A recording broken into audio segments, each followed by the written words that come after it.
We will go on the record in the matter 24 CF 143, State of Wisconsin versus Michael Winquist. The state appears through District Attorney Kevin Schmidt in person. We have Michael Winquist in person in custody with counsel Eugene Harrington. We're set today in this matter for the sentencing portion of this case. Mr. Winquist pled guilty on September 8th, 2025 to count to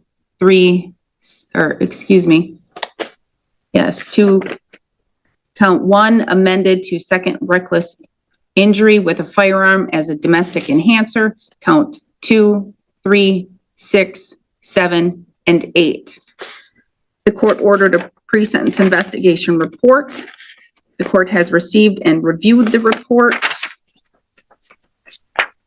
And in my review and in my knowledge of the facts of the case, as they specifically relate to Mr. Winquist, the court did not see any mistakes or need for corrections. But again, the parties, the counsel, have better information with the specifics. Mr. Schmidt, did you receive and review the pre-sentence investigation report? I've received it. I've reviewed it. I have no corrections. Mr. Harrington. I received it or reviewed it. I went through the document with Mr. Winquist. We disagree with some of the characterizations, but we don't disagree with the facts in large part. All right, thank you. Mr. Winquist, you agree with what your counsel has just stated? Yes, Your Honor. Okay. All right, before we move to arguments from the attorneys, I'm going to have the victim impact statements. Ms. Bauer, please let me know the first individual who will be speaking. Pam. What is Pam's last name? Brew. Can you spell that, please? Breuhl.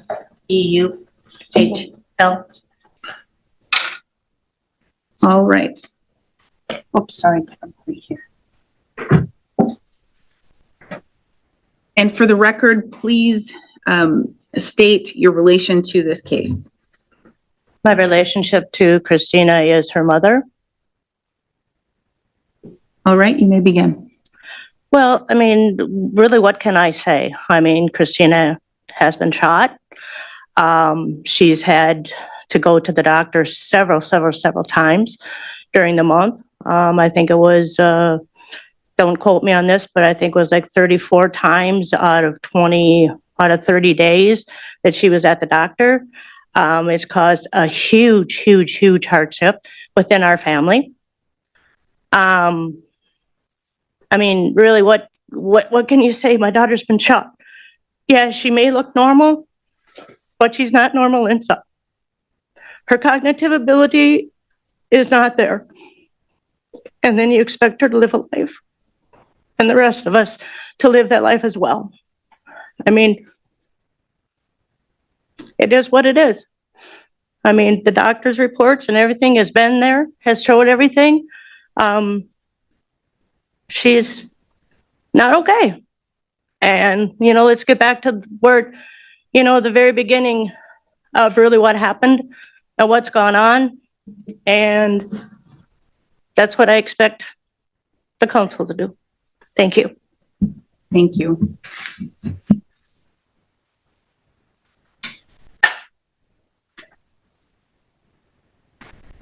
Deb is next. What is your last name? Kelly, K-E-L-L-Y. All right, and please state your relation to this case, and it looks like you are going to read something. These are just my notes. Okay, for the most and I'm part. fine with that. If you read something, just please make sure to read it slowly so the court reporter can take it all down, okay? I will do that. All Thank right, you. thank you. Thank you, Your Honor. I didn't get her last name. Kelly, K-E-L-L-E-Y. K-E-L-L-Y. Oh, Y, sorry, I wrote That's E-Y. okay. I apologize. That's okay. I am a friend of the family, also Christina's advocate. I have been here since March of 25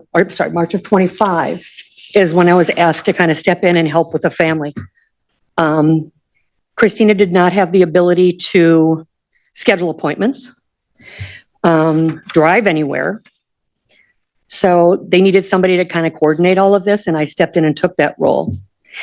During the time that I've gotten to know Christina, I just love the girl. She's just a sweetheart, but I didn't know her before, so all I can say is how I can perceive her now. But she's had so many doctor visits. We had to establish primary care because she had to leave her home in Cambridge, which she lost because she didn't have any employment.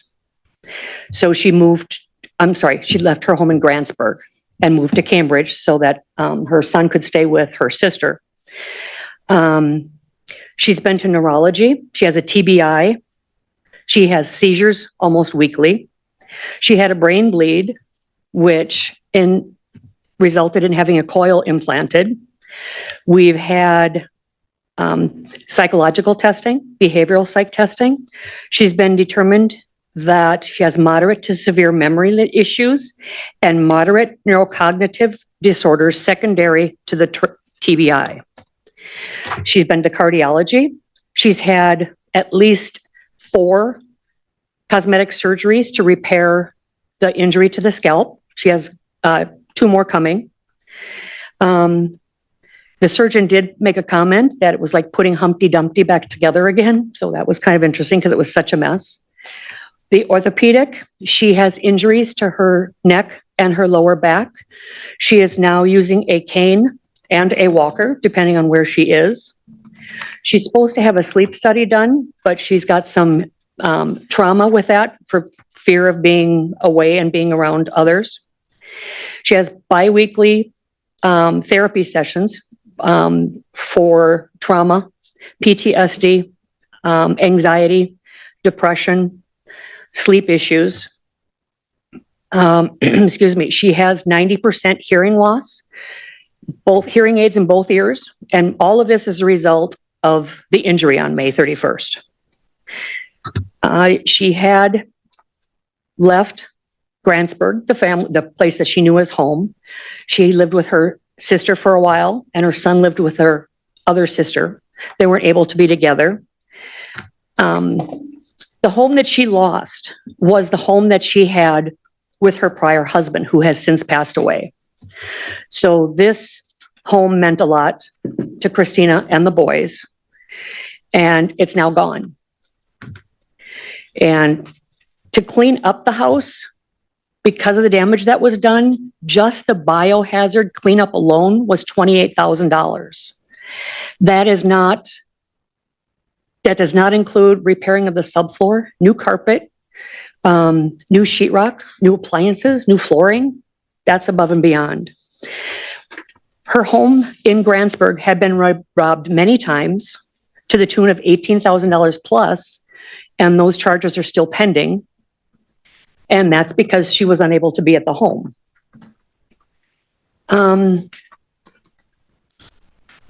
Because of the result in the loss of the home, she's incurred about $20,000 in attorney's fees, which we're not sure how those are going to get paid.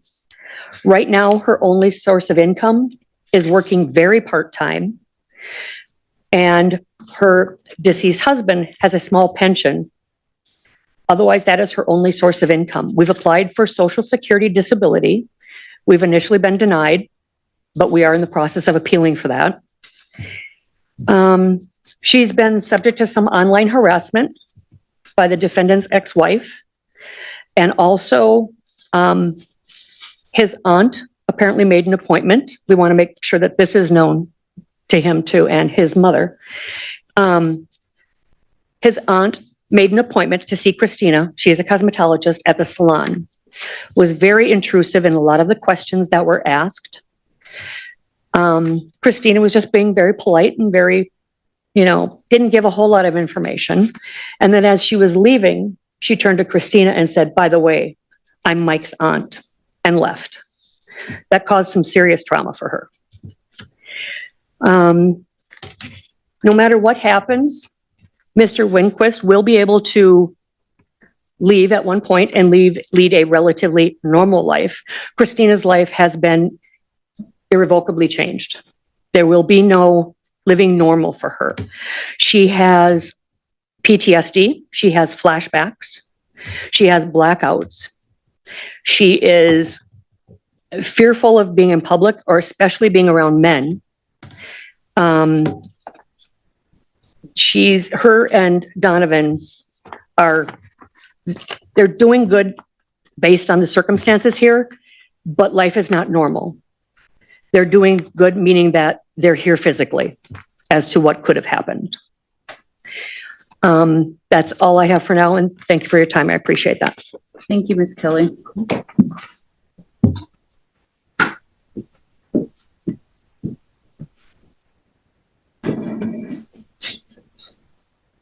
Donovan? Donovan, you can either tell me your last name or you can give me an initial. Check. Can you- CZECH.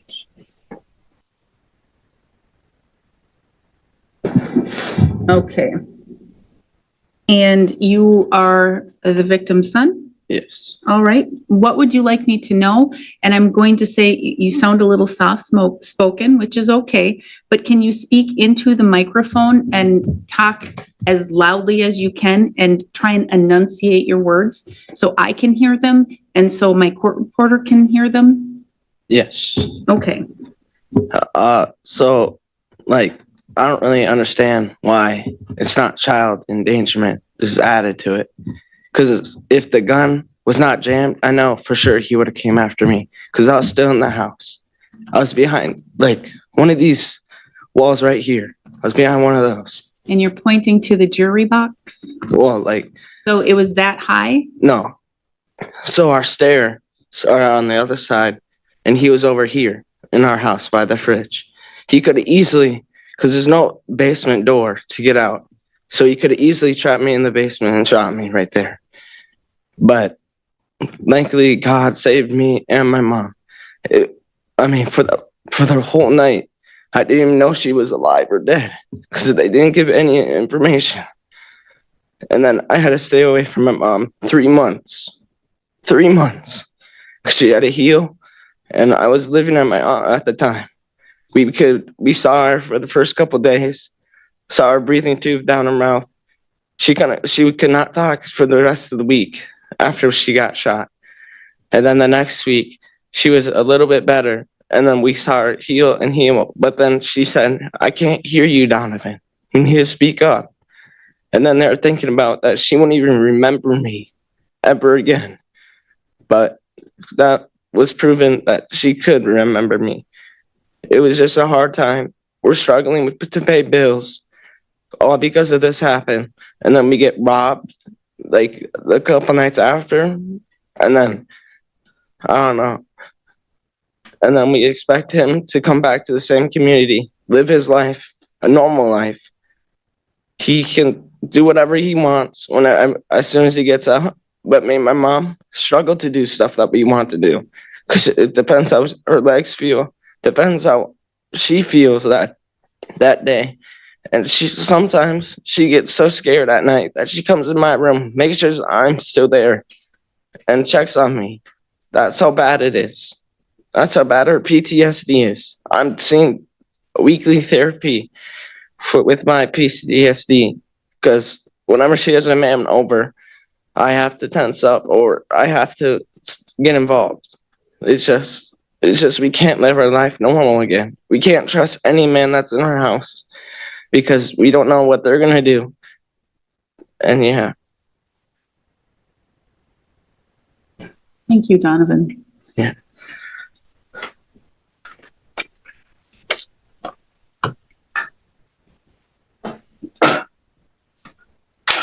You want to come this way?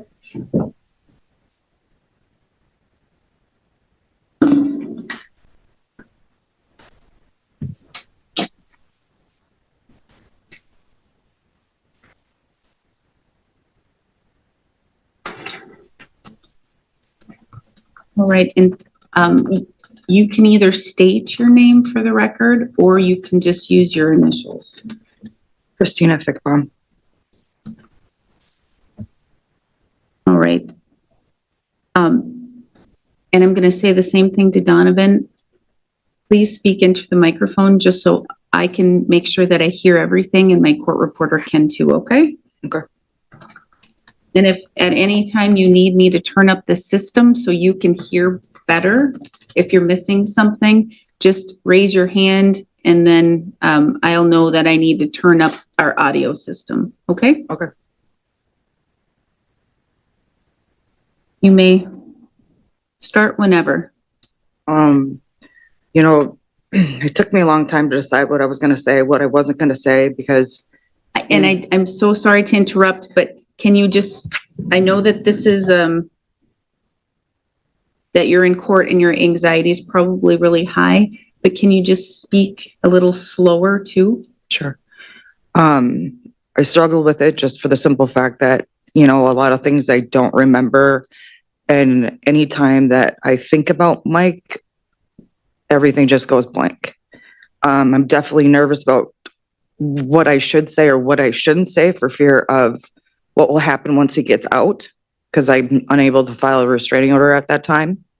But, one of the big things that, has not been brought up at all is Mike was shot. And I took care of him throughout the whole entire time. I didn't have that.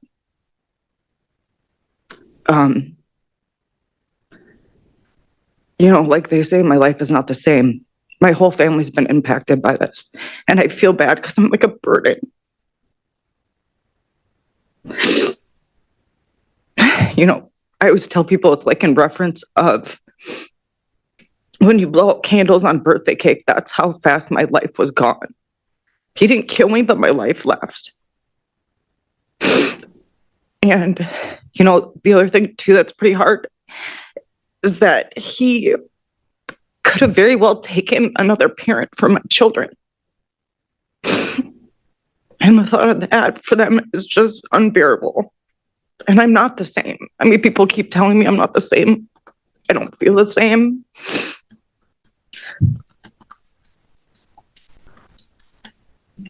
That final statement wasn't legal evidence. It was something just as powerful. A victim explaining, in her own words, the emotional cost of surviving. At sentencing, judges don't just weigh charges and statutes. They also consider victim impact statements to understand the lasting consequences of the crime. Now the courtroom shifts to its next critical question. After hearing the damage described by multiple voices, what sentence will the court decide is proportionate?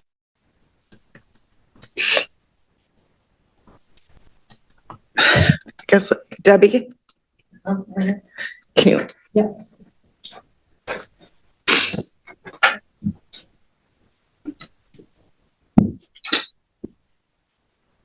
I want to get one thing that I know she wants me to. Is that all you would like to say today? She's gonna have Debbie finish for her. Right. Okay, and that's totally appropriate and fine. If you are going to read something, please read it slowly. I will. Thank you. Okay. The one thing that bothers all of us here, I think, is there has never been an attempt for any apology. There has never been any show of remorse. And the fact that they're saying that he didn't really know what happened, pardon my French, he's full of shit.